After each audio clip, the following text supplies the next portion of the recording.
Wanted to talk a little bit about something that has been on my mind recently. When I have certain daily tasks that I commit to, I can do a somewhat good job once I get in a rhythm of committing to those and being consistent with those.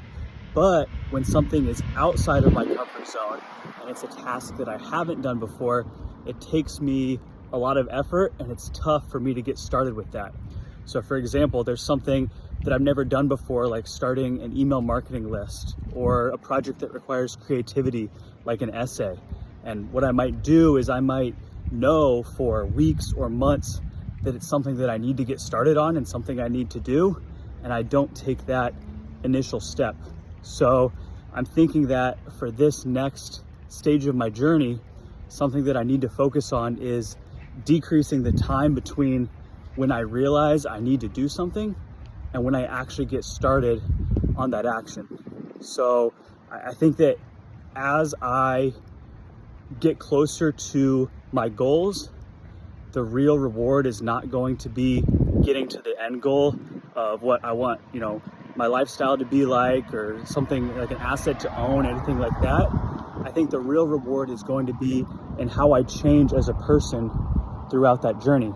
And so I've kind of hit a roadblock where I'm doing all the things that I've been used to doing and it's working somewhat well for me.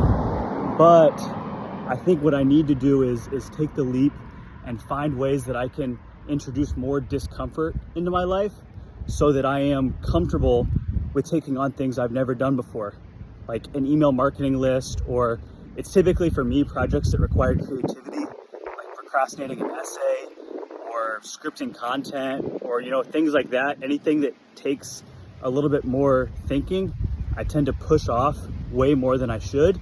And I think that some of the most successful people aren't necessarily the smartest, but they're the people that decrease the time between when they plan and when they execute. I take way too much time between when I know I need to do something or when I plan for it, and then when I actually get started on it. And I think a lot of successful people don't necessarily spend that much time planning, they just spend more time doing. So that's going to be my focus in the next few months.